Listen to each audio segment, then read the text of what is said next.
यदि आप भी बिहार बोर्ड का सावधिक परीक्षा दे रहे हैं, 10वीं का सावधिक परीक्षा अर्थात फर्स्ट टर्मिनल एग्जामिनेशन 2022 में शामिल होने वाले विद्यार्थी हैं, तो आपके लिए यह वीडियो बहुत ही महत्वपूर्ण है, क्योंकि इस वीडियो में हम लोग लेकर आए हुए हैं 1 से 48 वस्तुनिष्ठ प्रश्न और उसका बिल्कुल सही उत्तर जो आपको 1 अगस्त के पूछे जाने वाले हैं। अर्थात आपके साइंस के पेपर में यही प्रश्न रहने वाला है, यह 100% गारंटी के साथ कह सकते हैं, क्योंकि आप लोग देख पा रहे हैं कि यह जो है बिल्कुल वही पेपर है जो आपको पूछे जाने वाले हैं मैट्रिक सावधिक परीक्षा में। आप लोग बिल्कुल देख पा रहे हैं, आपको कुछ डिटेल में हम समझा देते हैं, तो आप लोग बिल्कुल देख पा रहे हैं कि यहाँ दिया हुआ है कि जो सावधिक एग्जाम हम लोग का साइंस का होने वाला है, वह जो आपका पेपर है यहाँ साइंस का 80 नंबर से पूछा जाएगा। तो बिल्कुल यहाँ 80 नंबर की हम बात करेंगे इस वीडियो में, और इस वीडियो में सबसे पहले 1 से 48 वस्तुनिष्ठ प्रश्न देखेंगे, जिसमें से किन्हीं आपको 40 वस्तुनिष्ठ प्रश्नों का उत्तर सही जो है OMR शीट में देना है। तो चलिए हम देखते हैं पहला प्रश्न। यदि चैनल पर नया है तो सब्सक्राइब कर लीजिए, यह वीडियो बहुत महत्वपूर्ण होने वाला है आप लोगों के लिए। तो हम लोग देख पा रहे हैं कि पहला प्रतिबिंब यहाँ दिया हुआ है बिल्कुल कि किस दर्पण में दूर की वस्तु का प्रतिबिंब सदैव सीधा बनता है। किस दर्पण में वस्तु का दूर के भी प्रतिबिंब रहता है जो सदैव सीधा बनता है। इसका बिल्कुल सही जो उत्तर है आपका क्या है, ऑप्शन डी, अर्थात समतल या उत्तल में। क्या है, समतल या उत्तल में। चलिए देखते हैं दूसरा प्रश्न क्या है। बिल्कुल महत्वपूर्ण प्रश्न है और यह प्रश्न निश्चित रूप से यही पूछने वाला है। आप वीडियो को देखकर जाइए शुरू से अंत तक, और यदि प्रश्न यह नहीं पूछा जाए तो आप कमेंट करके बता दीजिएगा, और वीडियो आपको अच्छा लगता है तो लाइक जरूर कीजिएगा। तो चलिए हम देखते हैं अगला प्रश्न क्या है। तो अगला प्रश्न हम लोग देख पा रहे हैं कि अवतल दर्पण की फोकस दूरी होती है। अवतल दर्पण की फोकस दूरी होती है, इसका बिल्कुल सही उत्तर है ऋणात्मक होती है। क्या होती है, तो अवतल दर्पण की फोकस दूरी ऋणात्मक होती है। चलिए देखते हैं अगला प्रश्न दिया हुआ कि किस दर्पण से हमेशा वस्तु से छोटा प्रतिबिंब प्राप्त होता है। कौन सा दर्पण है जो वस्तु से छोटा प्रतिबिंब हमेशा बनाता है, तो वह है आपका उत्तल दर्पण। कौन दर्पण है, उत्तल दर्पण है। चलिए हम देखते हैं अगला प्रश्न दिया हुआ कि दाढ़ी बनाने के लिए किस दर्पण का उपयोग होता है। दाढ़ी बनाने के लिए किस दर्पण का उपयोग होता है, इसका बिल्कुल सही उत्तर जो है अवतल दर्पण। किस दर्पण का उपयोग होता है, अवतल दर्पण का उपयोग होता है दाढ़ी बनाने के लिए।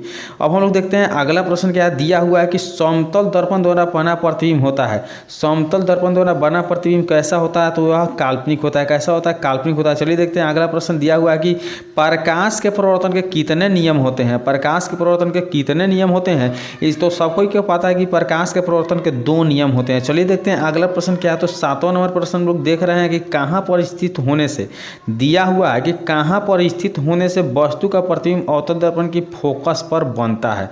कहाँ पर स्थित होने पर वस्तु का जो प्रतिबिंब है अवतल दर्पण के फोकस पर बनते हैं, इसका बिल्कुल सही उत्तर है आपका अनंत पर। कहाँ पे, अनंत पर स्थित होने से। चलिए देखते हैं अगला प्रश्न दिया हुआ है कि निम्नलिखित में किस दर्पण द्वारा किसी वस्तु का वास्तविक प्रतिबिंब मिल सकता है। निम्नलिखित में किस दर्पण द्वारा किसी वस्तु का वास्तविक प्रतिबिंब मिल सकता है, तो आपका बिल्कुल सही जो उत्तर है वो अवतल दर्पण है। कौन सा दर्पण है, अवतल दर्पण द्वारा। चलिए देखते हैं अगला प्रश्न दिया हुआ है कि अवतल दर्पण की फोकस दूरी उसकी वक्रता त्रिज्या की क्या होती है। अवतल दर्पण की फोकस दूरी जो होती है वो वक्रता त्रिज्या क्या होती है, तो इसका जो सही उत्तर है आधी होती है। क्या होती है, आधी होती है। चलिए देखते हैं अगला प्रश्न दिया हुआ है कि एक गोलीय दर्पण द्वारा बने प्रतिबिंब का आवर्धन m क्या है, ऋणात्मक है। इसका अर्थ है कि प्रतिबिंब कैसा होगा, तो इसका बिल्कुल जो सही उत्तर है आपका उल्टा होगा। प्रतिबिंब कैसा होगा, तो उल्टा होगा। चलिए देखते हैं अगला प्रश्न क्या है। तो अगला प्रश्न हम लोग देख पा रहे हैं कि दिया हुआ है कि किसी वाहन के पार्श्व पश्चिम में दृश्य दर्पण किस का उपयोग किया था। दृश्य दर्पण के रूप में वाहन के साइड मिरर में कौन सा दर्पण होता है, तो यहाँ आप लोग उत्तल दर्पण दे सकते हैं, उत्तल दर्पण। चलिए देखते हैं अगला प्रश्न क्या है। बहुत महत्वपूर्ण प्रश्न और यही प्रश्न पत्र आपको मैट्रिक का जो सावधिक परीक्षा उसमें पूछा जाएगा। तो चलिए हम लोग देखते हैं अगला प्रश्न दिया हुआ है कि किसी वाहन के पार्श्व में हम लोग प्रश्न देखा किस गोलीय दर्पण के ध्रुव से फोकस तक की दूरी को क्या कहा जाता है। गोलीय दर्पण के ध्रुव से फोकस दूरी को क्या कहा जाता है, तो इसका बिल्कुल जो सही उत्तर है आपका फोकस दूरी कहा जाता है। क्या कहा जाता है, फोकस दूरी कहा जाता है।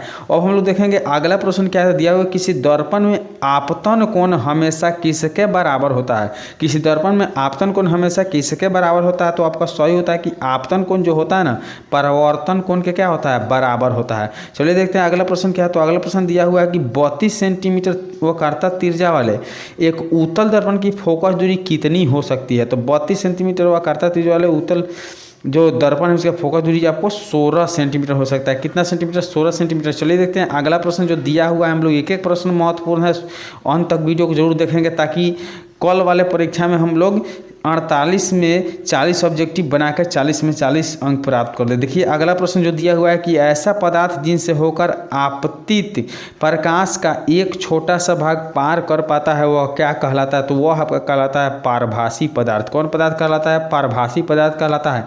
चलिए देखते हैं अगला प्रश्न क्या है। तो दिया हुआ है अगला प्रश्न की गोलीय दर्पण की फोकस दूरिया। क्या कि गोलीय दर्पण की फोकस दूरिया दर्पण के किस स्थान से मापी जाती है?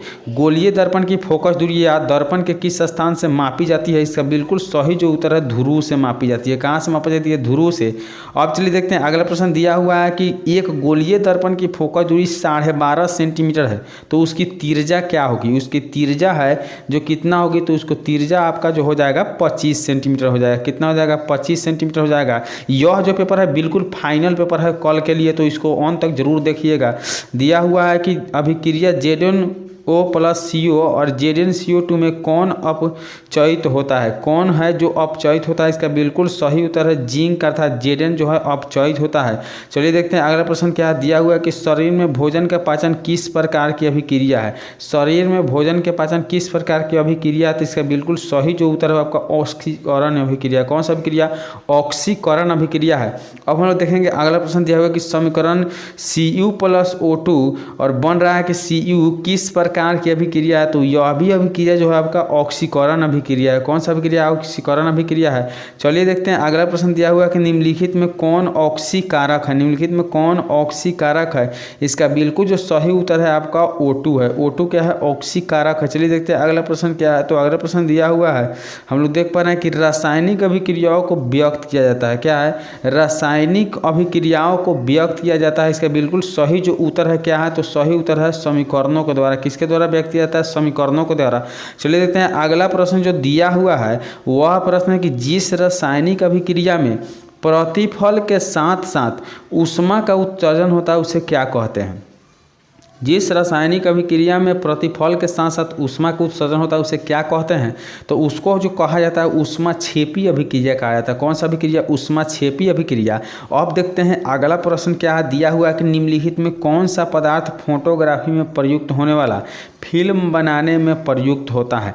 निम्नलिखित में कौन पदार्थ है जो फोटोग्राफी में प्रयुक्त होने वाला फिल्म बनाने में प्रयुक्त होता है? इसका जो है सही उत्तर आपका है Ag2O। क्या है? Ag2O। चलिए देखते हैं अगला प्रश्न क्या है। तो अगला प्रश्न लोग देख पा रहे हैं कि दिया हुआ है कि निम्नलिखित में कौन कॉपर सल्फेट के विलयन में कॉपर को विस्थापित नहीं कर सकता? निम्नलिखित में कौन कॉपर सल्फेट के विलयन में कॉपर को विस्थापित नहीं कर सकता है? तो इसका जो है बिल्कुल सही उत्तर है आपका लोहा। क्या है? लोहा अर्थात Fe।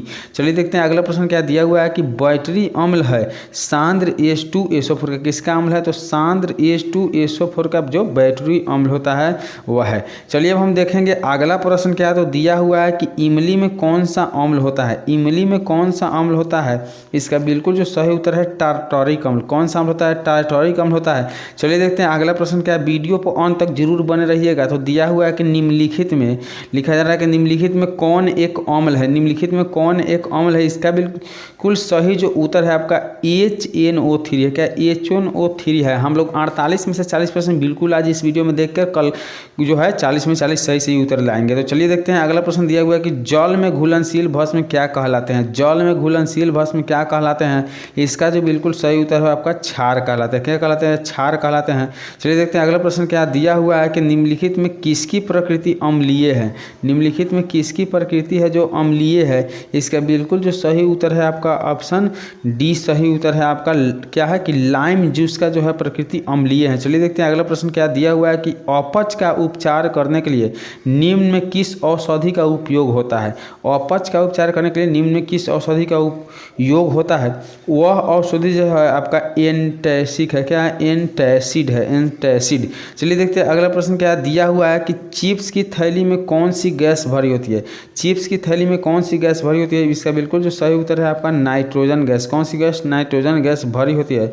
चलिए देखते हैं अगला प्रश्न क्या दिया हुआ है कि अम्ल नीले लिटमस पत्र को किस रंग में बदल देता है? अम्ल जो है नीले लिटमस पत्र को किस रंग में बदल देता है? तो बिल्कुल लाल रंग में बदल देता है। कौन से रंग में? लाल रंग में। चलिए देखते हैं अगला प्रश्न क्या दिया हुआ है कि तयक्रिया क्या है? तयक्रिया किस जीव का श्वसन अंग है? तयक्रिया किस जीव का श्वसन अंग है? इसका बिल्कुल जो सही उत्तर है आपका क्या है? तो सही उत्तर जो है आपका ऑप्शन सी अर्थात कॉकरोच का। किसका है? तो कॉकरोच का। तो चलिए देखते हैं अगला प्रश्न दिया हुआ है कि मानव हृदय में कितने कोष्ठक होते हैं? मानव हृदय में कितने कोष्ठक होते हैं? इसका बिल्कुल जो सही उत्तर है आपका 4 होते हैं। कितने होते हैं? 4 होते हैं। एक एक प्रश्न महत्वपूर्ण है, अंत तक वीडियो को जरूर देखेंगे।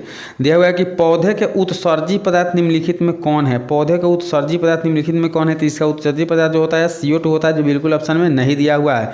चलिए देखते हैं अगला प्रश्न है कि प्रकाश संश्लेषण प्रक्रिया होता है। प्रकाश संश्लेषण प्रक्रिया कहाँ होता है? तो दिन में होता है। प्रकाश संश्लेषण जो प्रक्रिया होता है वह दिन में होता है। चलिए अब देखेंगे अगला प्रश्न क्या दिया हुआ है कि गाढ़ कोशिका भित्ति कौन सी भित्ति मोटी होती है? यानी गाढ़ कोशिका की कौन सी भित्ति जो है मोटी होती है? इसका सही उत्तर है आपका भीतरी भित्ति जो होती है बिल्कुल मोटी होती है। चलिए देखते हैं अगला प्रश्न क्या है। तो अगला प्रश्न हम लोग देख पा रहे हैं कि भोजन के पाचन में क्या है? भोजन के पूर्ण पाचन में निम्नलिखित कहाँ होता है? तो भोजन का पूर्ण पाचन जो होता है कहाँ होता है? तो वो आपका सही उत्तर है छोटी आंत में। छोटी आंत में जो है भोजन का पूर्ण पाचन होता है। चलिए देखते हैं अगला प्रश्न क्या है। तो दिया हुआ है कि सजीव में पाए जाने वाले प्रक्रम है। सजीव में पाए जाने वाले प्रक्रम क्या है? तो इनमें से सभी जो है सजीव में पाए जाने वाले प्रक्रम, जैसे पोषण है, श्वसन है और जनन है। चलिए देखते हैं अगला प्रश्न क्या है। तो अगला प्रश्न दिया हुआ कि क्लोरोफिल वर्णक का रंग होता है। क्लोरोफिल वर्णक का रंग क्या होता है? तो हरा होता है। चलिए बढ़ते हैं अगला प्रश्न की ओर। तो अगला प्रश्न देख पा रहे हैं कि दिया हुआ है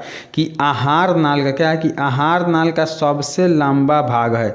आहार नाल का सबसे लंबा भाग कौन है? तो छोटी आंत है। कौन है? तो छोटी आंत सबसे लंबा भाग है। चलिए देखते हैं अगला प्रश्न क्या है। तो अगला प्रश्न हम लोग देख पा रहे हैं कि दिया हुआ है कि करामा कुंचन क्या है? करामा कुंचन गति पाई जाती है। करामा कुंचन गति कहाँ पाई जाती है? तो इसका बिल्कुल जो सही उत्तर है ऑप्शन बी अर्थात ग्रास नली में। कहाँ पाई जाती है? तो ग्रास नली में करामा कुंचल गति पाई जाती है। चलिए देखते हैं अगला प्रश्न क्या दिया हुआ है कि पीत रस कहाँ से स्त्रावित होता है? पीत रस कहाँ से स्त्रावित होता है? इसका बिल्कुल जो सही उत्तर है यकृत से। किससे स्त्रावित होता है? यकृत से स्त्रावित होता है। चलिए देखते हैं अगला प्रश्न क्या दिया हुआ है कि मनुष्य में वृक्क एक तंत्र का भाग है जो संबंधित होता है। मनुष्य का जो वृक्क एक तंत्र भाग है जो संबंधित होता है, तो इसका बिल्कुल सही उत्तर है उत्सर्जन के लिए। किसके लिए संबंधित होता है? उत्सर्जन करने के लिए। अगला प्रश्न हम लोग देख पा रहे हैं कि दिया हुआ है कि यहाँ वायुमंडल में CO2 का कितना प्रतिशत हो? वायुमंडल में CO2 का कितना प्रतिशत है? इसका बिल्कुल जो सही उत्तर है आपका ऑप्शन बी अर्थात 0.03%। कितना है? 0.03%। चलिए देखते हैं अगला प्रश्न क्या था। दिया हुआ कि वृक्क की संरचनात्मक एवं क्रियात्मक इकाई को क्या कहते हैं? वृक्क की संरचनात्मक एवं क्रियात्मक इकाई को क्या कहते हैं? इसका बिल्कुल जो सही उत्तर है आपका नेफ्रॉन है। तो इस वीडियो में हम लोग 1 से 48 प्रश्न देखे हैं जो बिल्कुल वस्तुनिष्ठ है और यही प्रश्न मल्टी बोर्ड परीक्षा में पूछा जाएगा। तो चलिए अब हम लोग सब्जेक्टिव का वीडियो लेकर आते हैं। तो नेक्स्ट वीडियो में मिलते हैं, तब तक के लिए बाय।